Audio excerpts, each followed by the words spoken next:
everyone. Good morning to all of you. So 12th class last class में पिछली दो classes से हम फ्यूल के प्रिंसिपल पढ़ रहे हैं given by Henri Fayol, principles of management पढ़ रहे हैं which are total 14 in numbers. तो 9 प्रिंसिपल्स अब तक हम क्लियरली पढ़ चुके हैं और उन 9 प्रिंसिपल्स से रिलेटेड कोई भी प्रॉब्लम, कोई भी क्वेरी अगर आपको है उनको समझने में तो you can comment below.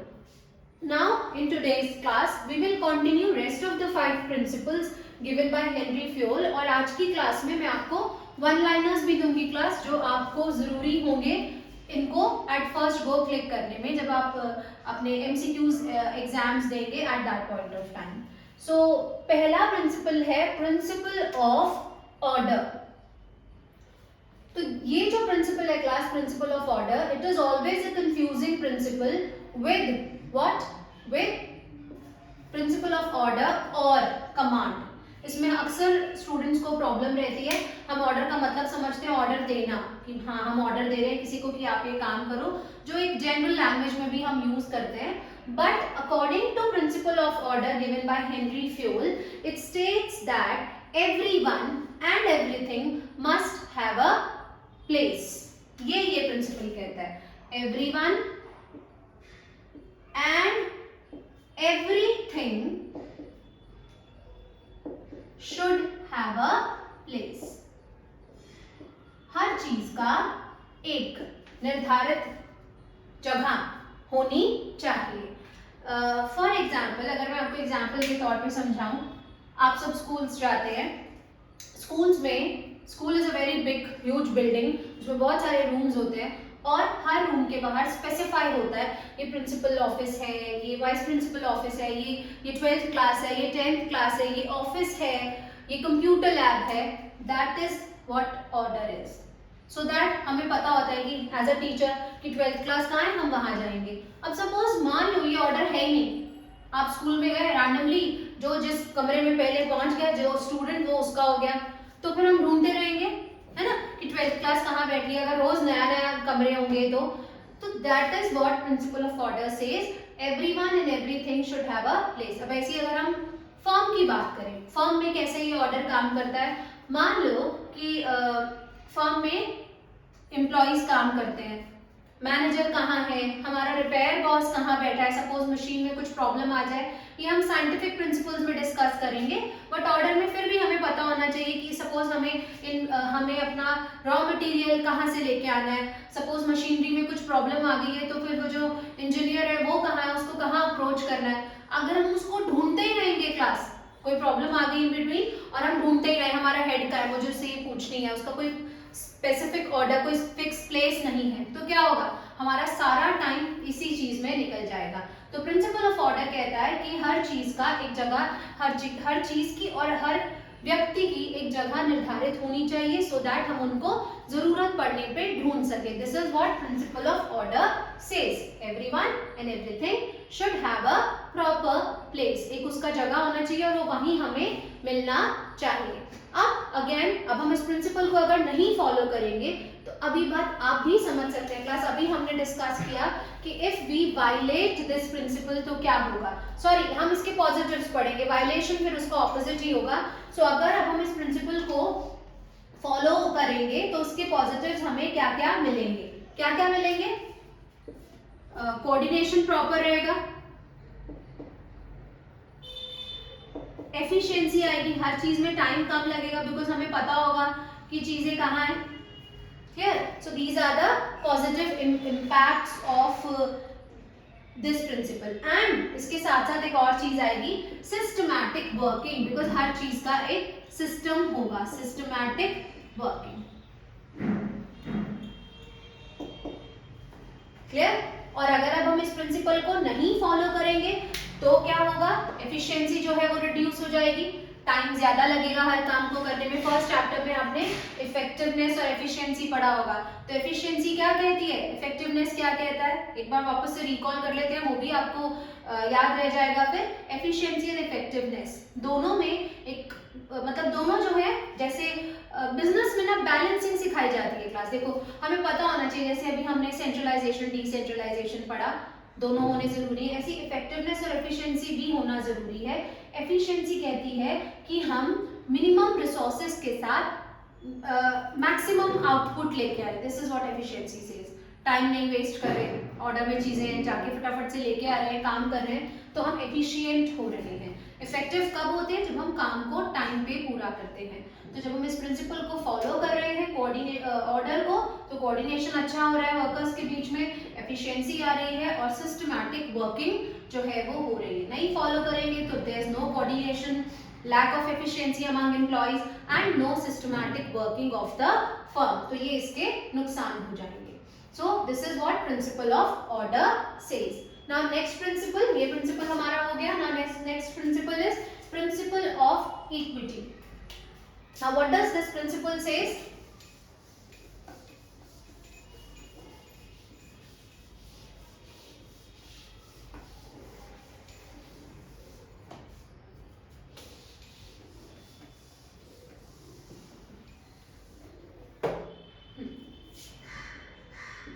Principle of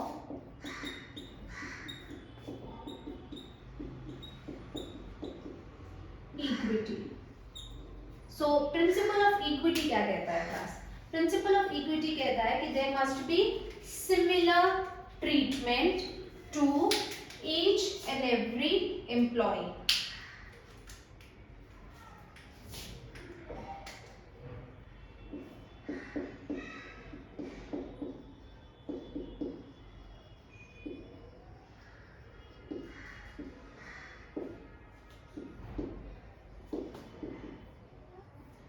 employees को आपको एक जैसे तरीके से ट्रीट करना है। आप कोई भेदभाव, आप कोई पार्शियलिटी, आप कोई बायसनेस नहीं कर सकते, बिकॉज अगर आप ऐसा करते हैं तो आप अपने वर्कर्स की लॉयल्टी को खो देते हैं। अगर आप बायसनेस करते हैं तो आपका जो वर्कर है वो कभी भी towards their work and towards firm अपनी लॉयल्टी को नहीं दिखाएगा, because everyone needs what? Everyone needs, देखो क्लास, हर किसी को रिस्पेक्ट अच्छी लगती है और होनी भी चाहिए, राइट? कोई किसी भी पोस्ट पे काम कर रहा है हमारी फर्म में, it is the duty of the manager to ensure that कि वो हमेशा इक्वल फील करे। उनको कभी भी ऐसा ना लगे कि हमारे साथ ऑन द बेसिस ऑफ, देखिए काम के बेसिस पे नहीं कि कोई गलत काम कर रहा है, छुट्टी ज्यादा ले रहा है और मतलब लॉयल नहीं है काम को लेके, फिर भी हम उसको अच्छे से ट्रीट कर रहे हैं, ऐसा नहीं करना है। वही इक्विटी जो है वायलेट हो रही है। कभी आप लोग सोचो कि किसी को डांटना भी जरूरी नहीं है। जब कोई गलती कर रहा है, जब कोई फर्म को 100% नहीं दे रहा है, उसको उसके अकॉर्डिंग ट्रीट करना इज इक्विटी। जो बेटर कर रहा है उसको उसके अकॉर्डिंग ट्रीट किया जाए, rather than that on any other basis there should be no biasness on the basis of gender, किसी लड़की या लड़के के साथ कोई भेदभाव जस्ट बिकॉज कि वो गर्ल है या बॉय है, that is not good. And on the basis of religion, caste, creed, किसी भी और तरीके से इक्विटी को हमें हार्म नहीं करना है। हमारे जितने भी वर्कर्स हैं उनको कभी भी ऐसा फील नहीं होना चाहिए। This is what this principle says. Similar treatment, आपके ऑफिस में कोई काम करने आ रहा है, अच्छे से काम कर रहा है, तो उसको उसकी ड्यू रिस्पेक्ट मिलनी चाहिए, रादर देन दैट आपको किसी और चीज से कोई मतलब नहीं होना चाहिए। तो ये कहता है principle of equity, that there must be similar treatment for workers. सारे वर्कर्स को इक्वली ट्रीट करना चाहिए, सेम सैलरी मिलनी चाहिए। ऐसा नहीं होना चाहिए हाँ गर्ल्स है तो उसको कम सैलरी मिल रही है, बॉयज है तो उनको ज्यादा मिल रही है, या वाइस वर्सा, या उसको ऑपोजिट हो रहा है। ऐसा कुछ भी होता है क्लास तो ये एक सेंस ऑफ डिससैटिस्फैक्शन लेके आता है अमंग एम्प्लॉइज, और उनको लगता है कि हमारी फर्म में हमारी कोई वैल्यू नहीं है, या किसी की वैल्यू ज्यादा, किसी की वैल्यू कम है। तो ऐसे क्या मतलब, तो सिंपल सी बात है, अगर हम प्रिंसिपल ऑफ इक्विटी को वायलेट करते हैं तो हमें मतलब इसके पॉजिटिव्स, नॉट वायलेशन, अगर हम इसको फॉलो कर रहे हैं तो क्या आता है? Satisfaction among employees, employees always feel satisfied, satisfaction among employees and cordial relationship among employees. किसी का किसी से, अब सपोज आप किसी के साथ बायसनेस कर रहे हो, किसी को ज्यादा वैल्यू दे रहे हो, किसी को नहीं दे रहे हो, तो दो तरफा नुकसान है। एक तो वो फर्म को कभी भी अपना मान के उसमें काम नहीं करेगा, दूसरी प्रॉब्लम क्या आएगी क्लास, जिसको आप एक्स्ट्रा ट्रीटमेंट दे रहे हो ना, उन दोनों की आपस में लड़ाई हो जाएगी। तो फर्म जब यही चीजों को समेटती रहेगी कि कौन किससे लड़ रहा है, कौन किससे नहीं लड़ रहा है, या आपस में लोगों के रिलेशन ही अच्छे नहीं होंगे, तो कोई एक साथ काम नहीं कर पाएगा। और जब कोई एक साथ काम नहीं कर पाएगा तो वो फर्म कभी भी ग्रो नहीं कर पाएगी। तो इन शॉर्ट अगर हम इस प्रिंसिपल को वायलेट करते हैं तो कहीं ना कहीं हम अपने फर्म का ही नुकसान कर रहे हैं as a head, which is not acceptable at all in business. So cordial relationship जो है वो बनेंगे अगर cordial relation among staff or employees, you can say cordial relation among staffs। ये तब होगा जब हम इस प्रिंसिपल को फॉलो करेंगे। And in case of violation if we are not following this principle, तो इसका उल्टा डिससैटिस्फैक्शन रहेगा, नो cordial relationship, हमेशा सब एक दूसरे को दुश्मन की नजरों से देखेंगे कि नहीं कर सकते हम साथ में काम, तो which is not good। So this is principle of equity। Now next is principle of stability tenure। Stability tenure। Again देखो ऑर्डर, चीजें जगह पे रखी हो, इक्विटी बराबरी, इनिशिएटिव पहल लेना। तो स्टेबिलिटी टेन्योर का भी मतलब जो है ना वो उसी के वर्ड में, जैसे मैंने आपको लास्ट क्लास में भी कहा था कि हर चीज का मीनिंग जो है ना क्लास कहीं ना कहीं उसी के वर्ड में छुपा होता है। It's all up to our understanding कि हम कितना अच्छे से उसको समझ रहे हैं और कितना अच्छे से वो चीज मेरे माइंड में क्लिक कर रही है। Stability tenure. So class stability tenure क्या होता है? देखो पहले इसका मतलब समझते हैं। टेन्योर का मतलब होता है टाइम पीरियड, क्लियर? और स्टेबिलिटी का मतलब होता है स्थिरता, किसी चीज को लंबे समय तक या कुछ समय तक करना, स्टेबल रखना किसी को, that is called stability tenure.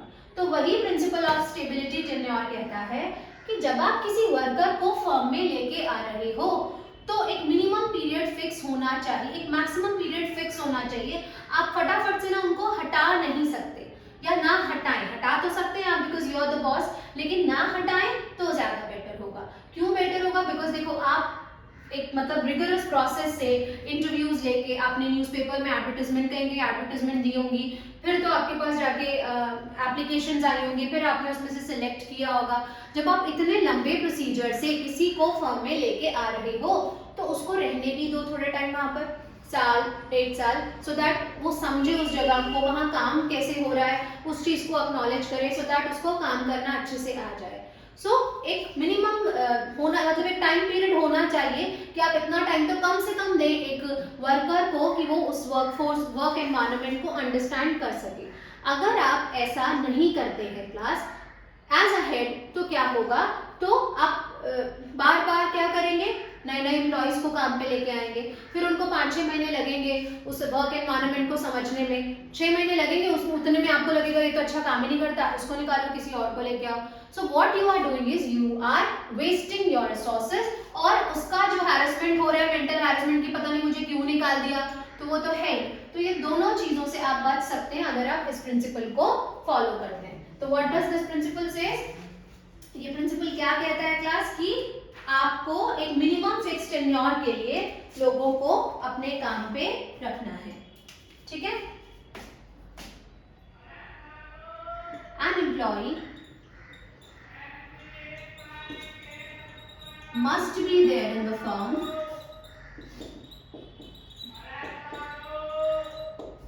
for minimum tenure, for a fixed minimum tenure।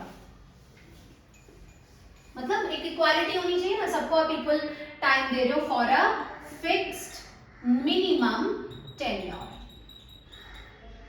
This is what this principle says, clear? ये प्रिंसिपल अगर आप इस तरीके मतलब अगर हम वर्कर्स को लंबे समय तक के लिए अपनी फर्म में रख रहे हैं तो उनको ये फायदे मतलब तो हमारे लिए भी फायदा है और उनके लिए भी फायदा है, ठीक है? तो एक लंबा टाइम तक आप मतलब उनको टाइम देंगे वर्क एनवायरनमेंट को समझने का, लोगों को समझने का, so that he she can give his और हर 100% टू योर फर्म। इससे क्या होगा? जॉब सेटिस्फेक्शन आएगी, विच इज वेरी इंपॉर्टेंट। आजकल के टाइम में जॉब सेटिस्फेक्शन तो बहुत ही ज्यादा जरूरी है, स्पेशली आफ्टर कोविड। तो जॉब सेटिस्फेक्शन एक मेंटल प्रेशर लोगों के दिमाग से हटाना कि उन्हें यहाँ से हटा दिया जाएगा, फिर उनको कहीं और काम ढूंढना पड़ेगा।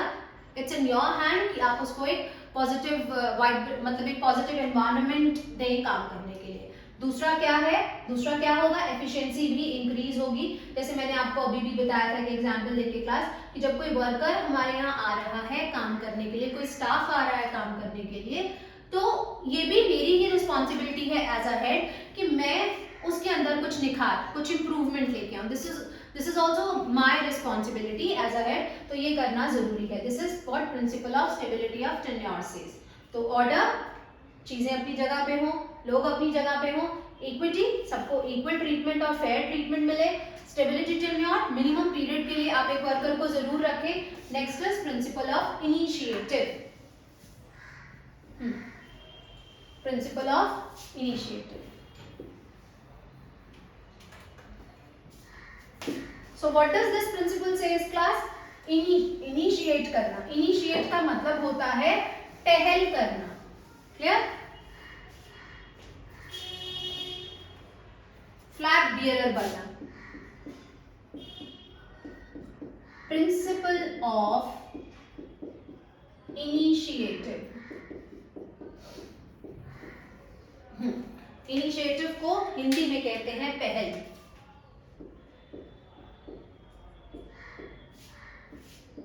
Doing work with self motivation.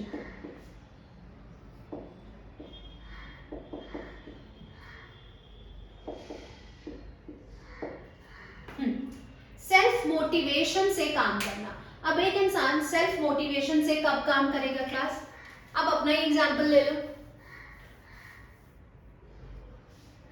आप कोई भी कुछ भी काम कर रहा है, आप अपने घर में अपनी मदर की हेल्प कर रहे हो या फर्म में काम कर रहे हो, कुछ भी कर रहे हो, आपने हेल्प की और सामने वाला आपको कह रहा है ये तो ऐसे होना ही नहीं था, what you will get is demotivated. तो ये प्रिंसिपल कहता है कि अगर कोई अपनी मर्जी से काम कर रहा है तो एक तरीका होना चाहिए मैनेजर का उसको एक्नॉलेज करने का। सपोज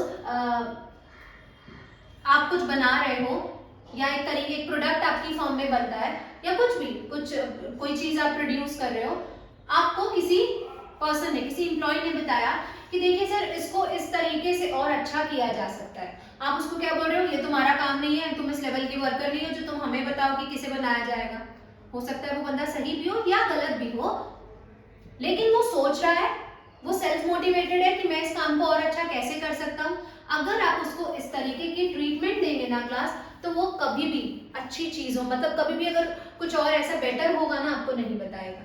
सो मोटिवेशन का, इनिशिएटिव का प्रिंसिपल यही कहता है कि अगर कोई सेल्फ मोटिवेशन से काम कर रहा है तो उसको कंटिन्यू रखना कि वो उसी मोटिवेशन के साथ काम करे, एक हेल्दी एनवायरनमेंट जो है वो डेवलप हो फर्म में, ये हेड की ही रिस्पॉन्सिबिलिटी है। बेसिकली ये जो 14 प्रिंसिपल्स गिवन है ये किसके लिए दिए गए हैं, ये हेड के लिए दिए गए हैं कि वो इनको इंश्योर करे कि ये प्रिंसिपल्स जो है फॉलो हो रही हैं और इनको खत्म नहीं किया जा रहा है, मतलब कोई भी प्रिंसिपल को वायलेट नहीं किया जा रहा है। हाँ, ये भी बात फेयर है कि हर जगह पे सारे 14 प्रिंसिपल्स फॉलो हो, इट्स नॉट मैंडेटरी और नेसेसरी, लेकिन मैक्सिमम फॉलो होने चाहिए। तो इनिशिएटिव सेज दैट कि अगर कोई सेल्फ मोटिवेट मतलब doing work with self motivation, and if someone is doing work with self motivation और विद मतलब selfless kind of thing, like उसका काम नहीं है फिर भी he she is giving you new ideas, so it's up to you and it's your responsibility to nurture that ability of your employee. उसको nurture करना, उसको इस तरीके से ही आगे चलाना, ये आपकी responsibility है as a head। तो सिंपल सी बात है क्लास, अगर हम इसको फॉलो करते हैं इन प्रिंसिपल्स को तो क्या क्या हो रहा है। अगर हम इनको फॉलो करते हैं तो एक कमिटमेंट और बिलोंगिंगनेस का जो सेंस है वो बढ़ता है, सेंस ऑफ बिलोंगिंगनेस। मेरी फर्म है इसलिए बता रही हूँ मैं कि ये जरूरी है, firm of belongingness and commitment, you will committed to your work then.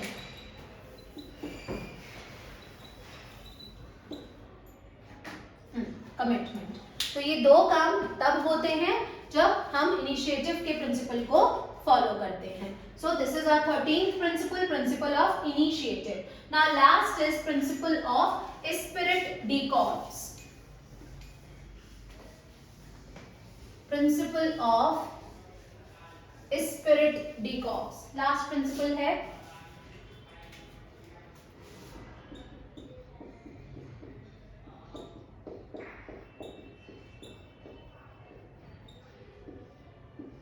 और बहुत सारी बुक्स में लिखा होगा रिप्लेसिंग आई विद वी।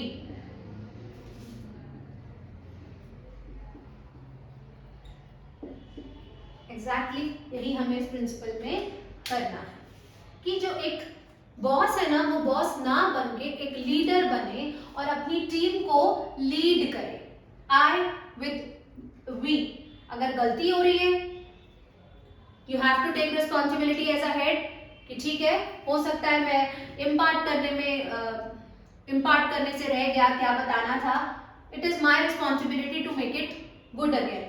अगर इस तरीके से एक मैनेजर या एक हेड काम करता है ना क्लास, तो वो अपने वर्कर्स का या अपने स्टाफ का या अपनी टीम का एक ऐसा मतलब उनके बीच में एक ऐसा रिलेशन हो जाता है वो कि वो कभी टूट ही नहीं सकता। सो this is what principle of spirit de corps says. और अगर गलती होती है और आप किसी पे इल्जाम लगा रहे हो सब इसकी वजह से हुआ, हम सब ने तो ठीक काम किया था, this is not acceptable in this kind of thing. For example, आप सब क्रिकेट फैन हैं, आइदर गर्ल्स और बॉयज, सब मैच देखते हैं। आपने मैच देखा, उसके बाद मैच विनिंग स्पीचेस भी सुनी, जब हम हार जाते हैं तो भी आप स्पीचेस सुनते हैं। और मैच में हम खुद स्पेसिफाई कर लेते हैं कि हाँ इसने अच्छा नहीं खेला, उसने अच्छा नहीं खेला, हम खुद तो कर लेते हैं। लेकिन कभी भी क्या आपने देखा है कि जो कैप्टन होते हैं मैच में, वो बाद में आके बोलते हैं आज ये 0 पे आउट हो गया तो इसकी गलती इसलिए मैच हार गए? नहीं, this is what team spirit says. Team spirit ये भी होना जरूरी है इसके अंदर। जब वो अच्छा खेलेगा तो उसको एक्नॉलेज किया जाना जरूरी है। This is called positive boost. Clear? जब कोई गलत कर रहा है और आपको पता है कि वो ठीक करता है हमेशा, और समटाइम्स ऐसा हो भी जाता है, तो you should ignore that. Because अगर आप इग्नोर नहीं करोगे तो जो एक मतलब माइंड में एक चीज आ जाती है, यार मेरी वैल्यू ही नहीं है कोई, तो दैट इज वहां पर एक जो सेल्फ कॉन्फिडेंस है ना किसी भी पर्सन का, वो खत्म हो जाता है। And this principle initiates on this thing only कि there must be team spirit. Team spirit होना बहुत जरूरी है। आपने यही सुना होगा जब होती है मैच विनिंग में तो हाँ, मैच विनिंग में भी इनकेस कोई बहुत अच्छा खेला तो उसको एक्नॉलेज किया जाता है, इसकी वजह से जीते, इसने सेंचुरी मारी है, इसने इतने विकेट्स लिए। So this gives a positive boost to that person, particular person and others also, कि अगर उस एक इंडिविजुअल को एक्नॉलेज किया जा रहा है क्योंकि उसने अच्छा परफॉर्म किया है तो मुझे भी किया जाएगा। This is what team spirit. कभी नहीं आपने सुना होगा कि कैप्टन आ रहे हो कह रहे हैं मैंने तो सेंचुरी मार दी थी, दूसरे बंदे से कुछ हुआ ही नहीं, तो मेरी गलती नहीं है, आप मुझसे मत पूछिए। दिस इज नॉट एक्सेप्टेबल, और ये एक हेड होने के नाते आप कह भी नहीं सकते। क्योंकि इससे हमारी टीम के ऊपर या हमारे जो सबऑर्डिनेट्स हैं उनके ऊपर this will not give a positive message to them. So this is what principle of spirit de corps says. Clear? Now class, अब हम क्या करेंगे, अब हम सबके वन लाइनर्स, जैसे मैंने आपको कहा था कि मैं आपको सबके वन लाइनर्स बता दूंगी, तो मैं आपको सबके वन लाइनर्स दे दूंगी।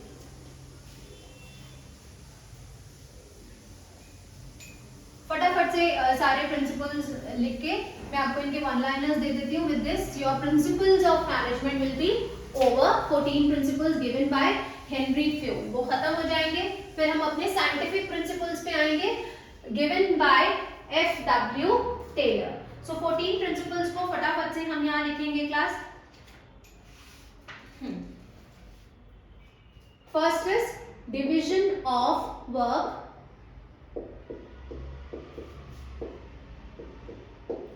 next is authority and responsibility,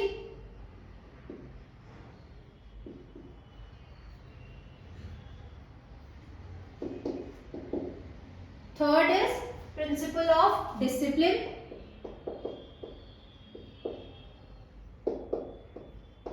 unity of command,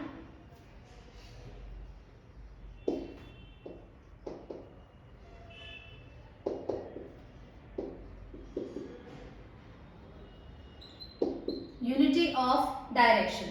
चलिए तो पहले इन पांचों की बात करते हैं। तो Division of work, dividing work according to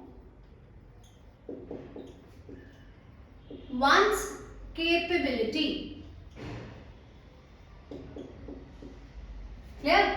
Authority and responsibility का क्या मतलब है?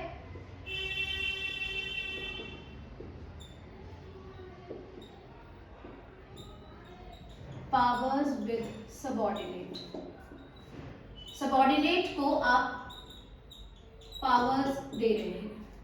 Discipline, general rules and regulations.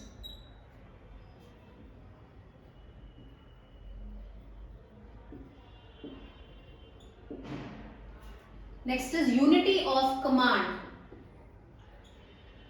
One boss. There should be one boss. Unity of direction, one plan. Clear? तो in short ये principles ये कहते हैं, 5 principles.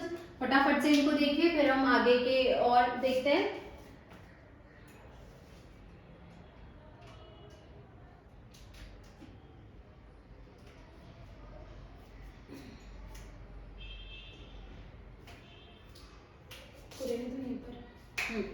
Sixth is subordination of, पहले मैं लिख लेती हूँ सारे. Subordination of individual interest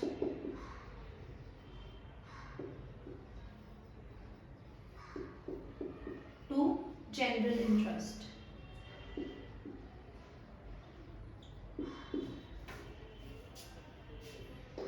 Principle of remuneration.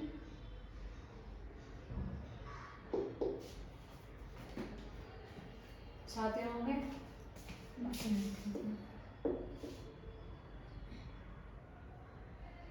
Unity of order.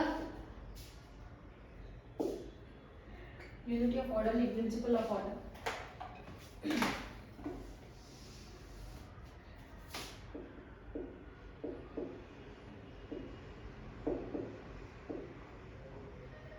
देखिए क्लास, इनका कोई पर्टिकुलर सीक्वेंस नहीं है कि इसी तरीके से होने चाहिए, तो ऐसा कुछ नहीं है. Spirit de corps,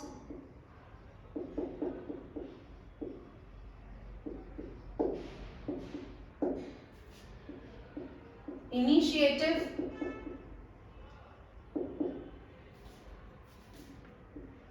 stability tenure,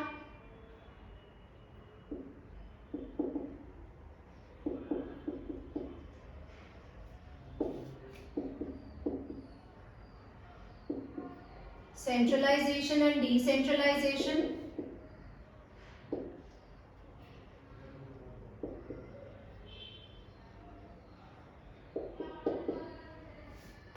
उसके बाद इक्विटी. कौन सा रह गया? Division of work, authority responsibility, discipline, unity of command, unity of direction, IB, principal of order, spirit de corps, initiative, stability tenure, centralization, decentralization, remuneration.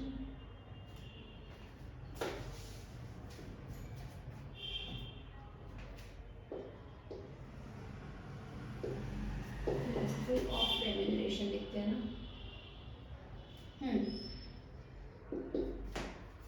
And Gangplank वाला, that is scalar chain. चलो, तो scalar chain में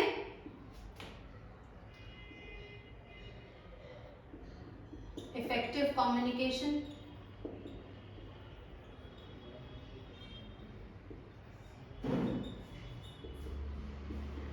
from superior to subordinate. किस तरीके से बात की जाएगी आपस में, वो equity, fair treatment to each and everyone, तो बस fair treatment is enough. Centralization, decentralization means there must be balance in both. Stability tenure, fix minimum tenure for an employee, ताकि वो अपनी एबिलिटीज को दिखा पाए. Minimum tenure for employee. Clear? Initiative, self motivation, and you have to boost that motivation. Self motivation is Spirit D Corps class. I to be. Principle of order. Every person and everything should have a place. Every person and thing should have a place. Should have a place. Clear? Subordination of individual interest. Importance is given to whom? General interest. Considering general interest important.